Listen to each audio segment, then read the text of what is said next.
first person to enter Islam was a woman. The first martyr in Islam, Sumayya, was a woman. When the Quran was entrusted by all the tribes, right, they had to figure out, who do we give this book to? The first Quran, who do we give this book to? Because it holds all the power. And they didn't trust the heads of the tribe who were men. Who did they give it to? To Hafsa bin Umar, to a woman, right? The first Sufi saint, the person to introduce mysticism and spirituality in Islam, was what? A woman, Rabia Nadwiya. So when we really think about it, and for me, I don't think it's a coincidence, I think it was a reminder that the patriarch would come in to religion, that there would be a moment in time where we would lose our tradition. And for me, it's just as important. As much as I like to acknowledge our tradition, I like to acknowledge that we've begun to lose it. We don't treat the Muslim women the way we once did. Inheritance laws, laws for voting is one of the most difficult things for women in Muslim majority countries to come across. And for me, I feel no embarrassment acknowledging it because I know it's not part of my religion. And I know the only way to reclaim it is through my religion. So I don't see a contradiction, and I'm very proud to take off the rose-colored glasses and say, here's what's wrong with how people are trying to use Islam against women. And here's what we've lost. By going so far into the patriarchal system, we've lost the power of the feminine. And I really worry because what we're being told over and over is to be powerful, you have to be masculine. And what Islam has told us is that no, there's power in both, and there's power in the balance, and there's power when we're together. And so what women need to do is not only reclaim their heritage, but reclaim that feminine leadership style. Reclaim what we know best and not try to only emulate. Now, you already spoke about Nusayba bin Ka'b, but one of the things that I love the most is when she stood up and asked the Prophet, why does God only speak to the men? I want you to think about this for a moment. Can you imagine any Muslim woman standing up in Friday prayer and challenging not the Prophet, she's challenging God himself, right? She's challenging the divine, saying, why is he only speaking to men? Right? We can't even ask a scholar, we can't even ask an imam those type of questions these days without being told, it's not allowed, it's not respectful, right? But women at the time of the Prophet were pushing back and they were asking. And the Prophet didn't say, don't be disrespectful. The Prophet didn't say, trust me. What happened was Allah subhanahu wa ta'ala himself responded with an ayah that came down addressing both the masculine and the feminine. So we really, and it's one of the things that I'm always insisting on, is we really have to have faith in our faith. And to do that, it means we push and we ask the difficult conversations. We ask the questions that bother us, the questions. We don't just say, okay, you know what, I'm going to turn to blind faith, because Islam has never asked that from us. And it's funny, because I was reminded when I was in Uganda, I was sitting with a Muslim woman who had been illiterate, and she taught herself how to read. And when I asked her, I said, and then she went on to open a school to teach other people how to read. And so I asked her, I said, how did you come to this project, to doing this illiteracy? She said, I came to it through Islam. She looked at me like I was so silly. She's like, I came to it through Islam, of course. And she said, reminding me, she said, Manal, the first verse to come down to us was read. It wasn't pray, it wasn't fast, it wasn't wear a scarf for sure. It was read. And so she said, how can I reclaim my humanity? How can I reclaim being a woman in the community if I can't read when that's the first command that came down? And she said, once I began to read, and I began to see what Islam actually says, not what everyone's been telling me Islam has been said, then I wanted every woman to be able to read. Because I knew that that was the most powerful, and I understood why Allah subhanahu wa ta'ala had commanded us to read. Because we don't get to turn to others, we don't get to blame the scholars, we don't get to turn to other people and ask them why they haven't taught us, because we have the Quran in our hands, right? We have the divine message. And even if we don't fully understand, I know as many times as every single time I read, I discover a whole new layer, a whole new meaning. We also know that there's healing in the vibration, there's healing in the community, there's healing by being with together. Now, one of the things that I do want to go back to is the idea of being really conscious about what culture is and what religion is, because that's the other layer that I think that we're often misguided on.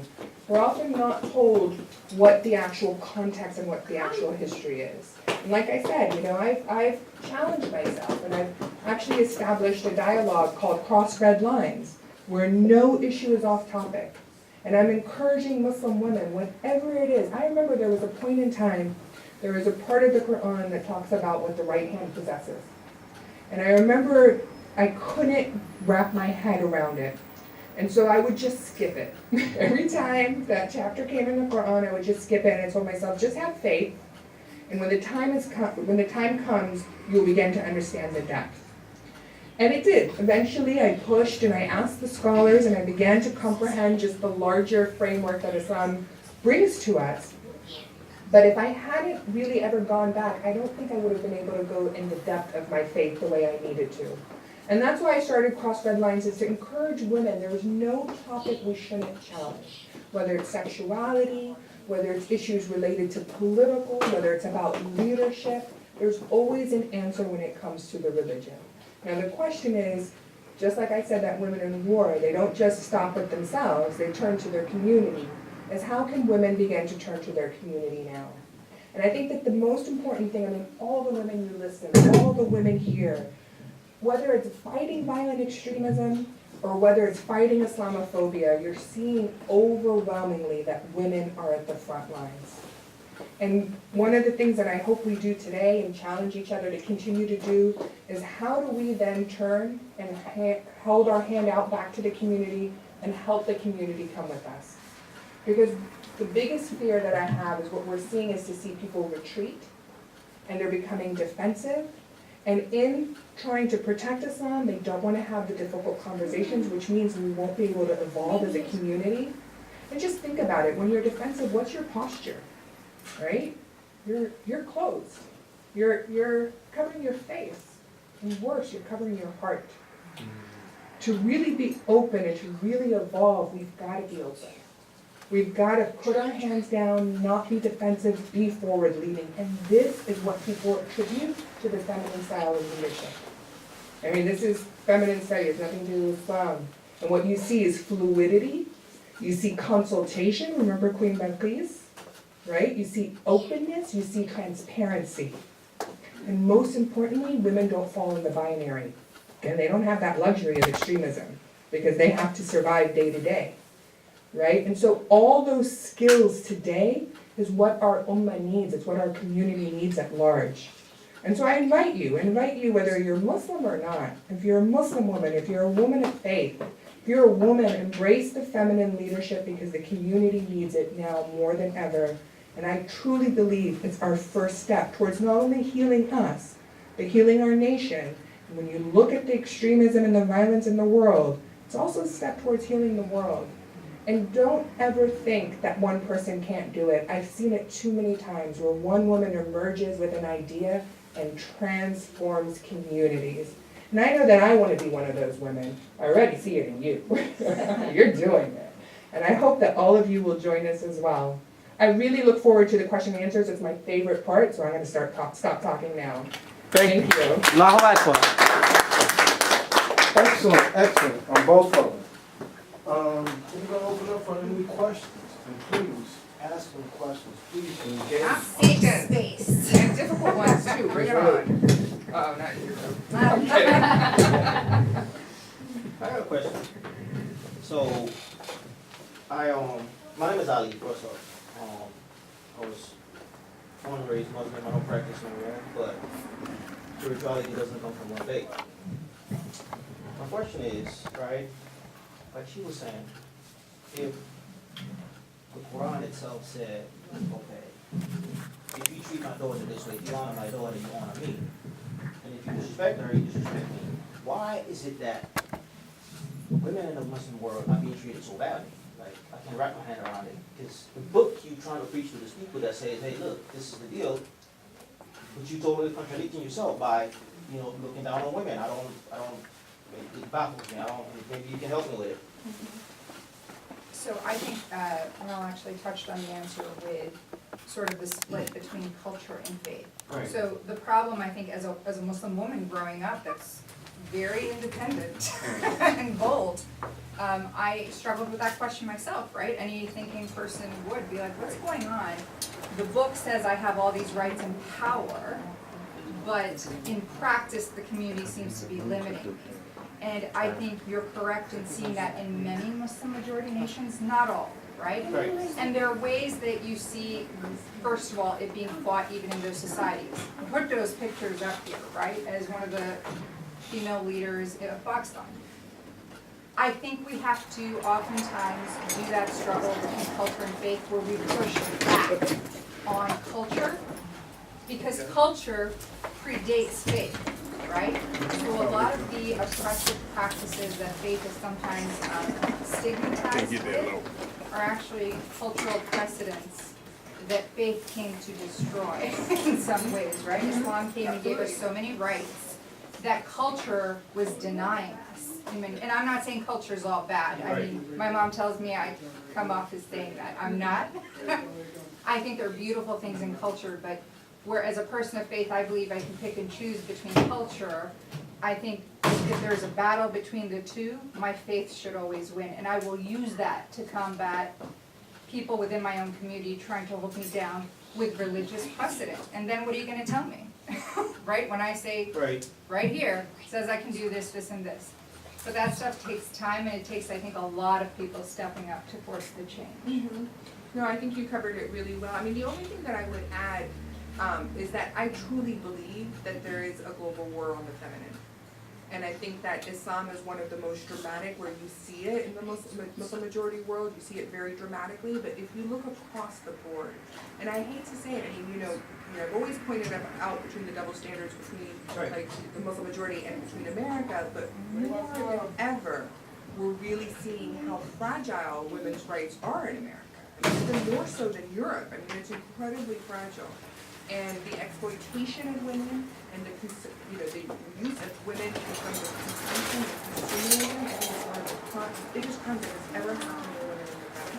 And I would even go very gloomy and go even so far as to say that the moment we started to privatize land, right, Mother Earth, when we thought we could own it, right, that was one of the first declarations of war on women. And we don't really, again, we're afraid to talk about the power of the feminine, and it starts with Earth. So for me, the environment and climate change and all of that, it's part of the feminine. And you look at the mass desertification, you look at global warming, and we know that the feminine is often represented in water and in fluidity, right? And so as we begin to see across the globe, look at the water crises, this is a symbol of a crisis against feminine. And so Earth really mirrors the energy of humans. And so we need to really begin to reclaim that and to own that. And I as a person of faith, I mean, when you were describing about walking in, I can't tell you, oftentimes I may be a lead negotiator, sometimes when I walk into rooms, and particularly if I have staff that are, people in the region will call them the real Americans, people come up to me, I get all the time, where's the real American? And I'm like, Right here. I am American. People would treat me like a translator. Yeah. And I've been tapped on the shoulder and asked to go back to the translation booth over and over. And so, this underestimation of Muslim women and taking Muslim women outside of the context of the larger issue of women's rights, I think is a really dangerous trap. We have to be careful because I see we fall into it too, even within the Muslim community. And again, I don't wear rose-colored glasses. We have a lot of problems. But our problems are part of a larger issue that's happening with religion overall, which I believe is institutionalization, and I would go even one step further and say patriarchal institutionalization has really ruined religion. Where I think, right, and to build on that, I think, as I was saying, culture predates institutionalized religion, let me say, right? So what that means is patriarchy was embedded pretty deep in many of these cultures. So to undo that takes a lot of change, and you've seen it in US history, when populations are denied access to power and change-making institutions, it takes really monumental movements which can be one woman, by the way, right? But it takes a force to be reckoned with to start chipping away at that. I think that having faith can repair a relationship with yourself in order to change the patriarchal institution or culture that we have. And like widespread improvement of self-relationship and relationships with your own faith as well. How would that change to reflect the whole cultural change? Sure, I mean, I think, to have faith, and particularly in the way that you're describing it, I think it really means that you begin to know yourself and really look inward, and I think that there's a lot of power when you look at us compared to the cosmos, like we're insignificant, right? We're less than a little piece of dust when you look at the big scheme of things. But when you look at you and you look inward, you're almost the status of a goddess, right? Because you have full control of your internal when you make that choice. And that becomes to be where you have the shift, right? Once you really begin to know yourself, and part of that is knowing what we call the nefs, the ego, and knowing that your soul is connected to the divine. And once you begin to really begin, that power creates a shift and people suddenly want to be able to experience it with you. But it can't happen unless you do the work yourself. I mean, that transformation happens when you transform yourself. That's